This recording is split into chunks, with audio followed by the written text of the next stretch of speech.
25 sencwadi esiyibhalelwe uLungisani Mafunda esihloko sithi unyaka wesethembiso season 3. Intambama kuseBaltimore avula amehlo umazi wakhe evuka kuqhatha incwadi le alale ifunda ayibhalelwe uZolile Mhlaba ehlukana. Akhumbula ukuthi ubengakayiqedi ayicoshe futhi aqhubeke la agcine khona. Ulokhu emamatheka yedwa njengoba ezinye zezitanzi ezikule ncwadi zivele zenze sengathi uZolile ukhona lapha nje phambi kwakhe ezokunqonqoza eminyango. Akhumbula ukuthi vele njengoba evuka nje ubephupha kukhona umuntu onqonqozayo. Kusho ukuthi kudala emile lona lapha eminyango. Ngeze esukuma eyegunjini lokugeza afika acwilisa ubuso bakhe endishaneni le eyakhe lodongeni yokuhlambela izandla bese phuthuma eminyango eyovuka. Hey babe, thanks. Hey, thank you, there you go. Upheli emamatheka emnikeza ikhalibhodi lepizza ayelibambe ngesandla sokunene ngaphansi kwaso kuwuplastic abagcwele obhamfoqo namakinaki bese kuthi ngakwesokudla kube ngabagcwele amabhodlela kaNemenite neziphuzo zezithelo ezahlukahlukene. Kunomcimbi umazi wakhe emamatheka emukela eyokubeka phezu kwetafula egunjini lokuphekela. Hayibo, sinomcimbi babe. Phela kubalekile sikubhiyozele ukuqeda kwakhe iphepha. Futhi ngiyazi ukuthi uzophasa ngamalengisi. Hayi, ungabusaya ke lapho ke. Beka nje khona la eduze kombhedo wakho. Uletha ama glass, ngikuthelela iwayini elibomvu. It's good for your energy. Ya khona lona kube unyaka ocishe wadlula nokuningi kwami. Kuba lona amaphupha. Umazi wakhe enikeza upheli inglazi ezinkulu ezimbili ehlala phansi embhedeni. Hey, ungabusasho. Nami nje kuningi kakhulu kwami engicishe ngakuluza kubala nomsebenzi wami.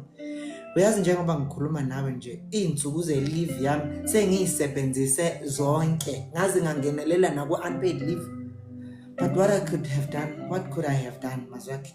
Anything for a beloved friend. Hey, zaze zankulu izingilazi zakho. Uyeza. Anika umazi wakhe inglazi eyodwa aqede amthelele bese ithelela naye. Izona esinazo. Umbalulu uyibiza ngoqeda umonda ngoba umuke waphuza ngayo la uphinde ucela izamo. Ngiyabonga. Eyithatha eqhabuka. Kodwa ke besingeke isidingo sokubuza umosha imali engaka ngokuthi nje sengiqede ukubhala. Aqhabule kweyakhe uphela ingilazi bese yathula. Kuthuleke engekho ufuna ukukhipha igama. Mazakhe. Angichaze. Ngichaze. Kanjani? Usho ukuthini? Umazi wakhe ebuyisa inhloko. Exactly that. Uma ungibona nje, mazi. Ubona?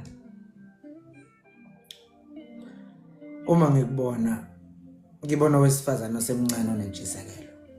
Owesifazana osemncane ophokophelile washabasheke lungiselela ikusasa lakhe ngemfundo. Phela ngibona intombi elahle konke. Yaziba bonke bebefuna ukuyiphazamisa. Ngibona umuntu oyimele ongancangeli lutho lamuntu empilweni. Ngibona isibonele ebantwaneni abaningi abancane abasakhulayo kuso abazokwazi ukuthi izinto empilweni ayigijinyelwa kodwa ziyalindwa zize zithokozelwe ngesikhathi esifanele. Aminye lokho kusenglazini ahline maqeda khongozele futhi kuningi nje okungenza ngikujabulele ukuba seduze kwakho phela. Oh, really? Uphele naye eqedele yakhe inglazi ephinde ethela kuzo zombili. Uqinisile ngalokho kushoyo? Emnikeze yakhe. Ngiqinisile. Umazi wakhe eyithatha aphuze abuka uphele emehlweni. Ngiyakuzwa. Mazi. Sengikhathele. Ngiyabonga ukuthi kuwe ngingowesifazana ophelele emehlweni obukelayo. Kodwa mazakhe kukhona into esingenze ngazizwa ukuthi noma ungaba nakho konke empilweni kodwa uma leyo nto ingekho ngifana nensimbi encencethayo nethusi nje elikhencezayo. Aphinda aqabule engilazini yakhe. Mazwakhe, every morning ngivuka ekuseni endlini engiyikhokhela ngemali yami. Ngilunguze, ngiphonsa amehlo ekujuleni kolwandle, ngiyise esakhiweni abambalwa kakhulu abakwaziyo ukuba nemali yokuhlala kusona, let alone ukusithenga. Ngiphuze, ngidla izinto abaningi abangacabangi nokuthi bayoke bazidle empilweni. Igumbi lami lokulala lingiveza njengomuntu ongaswele lutho, kanti nemoto engihamba ngayo iyamfakazela ukuthi ngicebile. Kodwa uyazi ukuthini? Kukhona abantu ababukeka bengenalutho kodwa engifisayo ukuba njengabo ngoba banalento engenayo.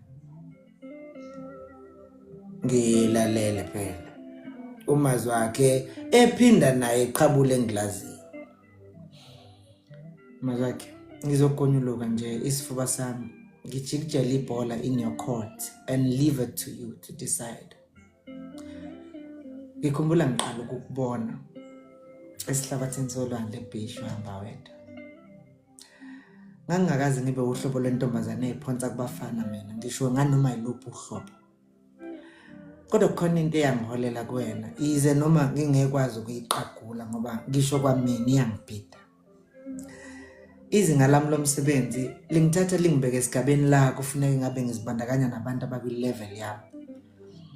Iningi labantu engisebenza nabo bangakubuka njengophansi kakhulu ekuthenini ungaba wutho nami.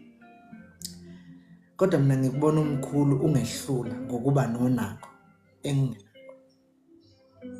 Mazwakhe, ngikuthande ngiqala ukukubona and ngaleso sikhathi ngavele ngazi nje ukuthi owami. Aqhabule engilazini. The first day sibonene. Ubaba noma basale bakuncoma ngesizotha nenhlonipho nje onayo. Baze bathi uma ngiqhubeka nokuzibandakanya nohlobo olunjengawe lo wesilisa soze ngishaye eceleni.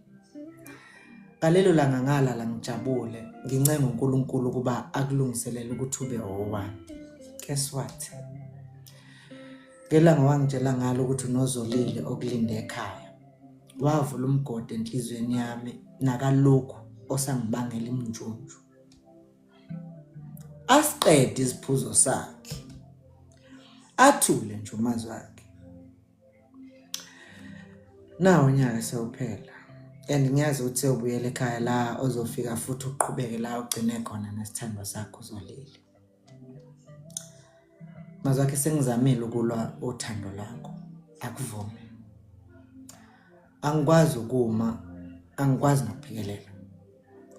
Akukho engingakuzamile manje ukuveza uthando enginalo ngawe. Kodwa ngiyabona ukuthi awulibone. Nendlela ongichaza ngayo akukho la othi khona ubona umuntu okuthandayo. Athule uMazwakhe abheke phansi.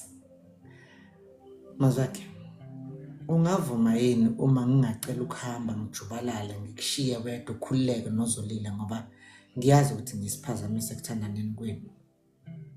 Ambuke emehlweni. Mazwakhe, uyafuna ngihambe? Uhambo yapi? Ngingana noma ikuphi la engaziyo ukuthi soze ngiphinde ngihlangane nawe noma nje ngikubone. Kude Mazwakhe, la mhlawumbe nebanga engizolahamba liyokwenza ngikhohlwe yitheku nabakulo kubalwa wena. Mazwakhe, ngikhathele mina manje. Liyangesinda uthando lwakho. I feel heavy and at the same time I feel loose, light and empty. It's a miserable life I'm leading. Lelo hamba pheli liyangidabukisa. Ngale nje gambalula neke ngenginayo la endlini kanjalo nasesikoleni. Umuntu oqala engazi ukuthi uyakuphelelisa ukuba kwami la eThekwini. Angikaze ngicabanga ukuba la ngaphandle kwakho. Yebo, angithandani nawe. Kodwa ngiyakubona ingcenye yekusasa lami. Phela nami lento yakhe iyangidida. kunekhathi la engifisayo khona ukuthi sengazuthi ngingavuka ungasekho kodwa futhi ngithi uma sengijula ngalomcabango ngizwe ngiphatheka kabi futhi. Azwakhe sesikhulume kade lento yethu. At some point fanele sifike esiphethweni sayo. Ngicela ungivumele ngihambe. Ngiyethembisa ukungaphinde ngibuye ngikufonele. Ngikubhalele, ngikumeme noma nje yini engijwayele ukuyenza. Kusenjalo beza ukungqongqoza eminyango. Asukuma umazi wakhe ngelokuyovuna. Sho mfethu. Ibhungu elithile eminyango lichophile lisho ngentshebe nesikakamlomo esigundwe kahle. Uzwa kukhephuka amakha nje ukuthi lona ke cha yigeza lensizwe ezithandayo. Ngizwe bethu phela ngizomthola la. Lisho likhomba ngaphakathi ukhona. Kusho bani? Umazi wakhe ebuza samuntu ofuthelana. Ubani lo? Oh, how? Wena Maxwell? Upheli esukumeza lapha eminyango. Yes, I'm here. Ungangena hlale phansi. This is my friend Umazi. I was telling you about Mazi uMaxwell lo ngicela nazani. Well, I'm happy to know you Mazakhe. Njengoba eseshilo. Kuningi asekushilo ngawe. Ngiyajabula ukuthi ekugcineni I get to attach the face to the name. uMaxwell eXhawula. Elulisandla umazi wakhe naye axhawule. Well, mina ngisendleleni. Lensizwa ibukiwa shila ngiyaphuthuma nginasiqa. Phela sewupakishila ngithi. Uyakhumbula ukuthi abase British Airways bebesiyale kanjani ngodaba lesikhathi. Ngakho kufanele sibe sise airport by 7. Umazi wakhe iyambinda lenkulumo. Akazi nokuthi aphawula athi yes bese ngipakishile. Aphendukele kumazi wakhe, babe. It was great. Really. You have always been the pillar of my strength. But ke empilweni ezinye izinto kuye kufanele kuba ziphele ukuze ziqale zintsha. Eshefaka isandla sakhe ekhapheni lika Maxwell. Sambe babe. Ungikhonzele kumbalola and the other guys. Ubatshela ukuthi bese befana nomndeni kumina. Ngizobakhumbula kakhulu. Acishisa upheli ngesikhathi ehamba egaxene noMaxwell. Nje khimilili umazi wakhe engazi nokuthi ayichaza ayithini le ndaba. Ngesikade asukume eyovala umnyango. Akhangwe yiphepha eliphakathi nawo okubonakalayo nje ukuthi liwe kumuntu. Alithathe alicoshe. Uma elivula aqaphela ukuthi islip osithola uma kade uyothenga esitolo. Abone ngohlu lweimpahla ezibhalwe kuso ukuthi esikapheli nakho sina lezi impahla akade beyisebenzisa lapha endlini. Aqaphela ijazi lomkhwenyana njengezinye zezinto ezithengiwe. Ezwe inhliziyo icinana ehluleke nawo ukuzikhuza. Uma eliphendula ngemuva linekheli elibhalwe ngesandla. House 2435 A1 Road, Great Britain.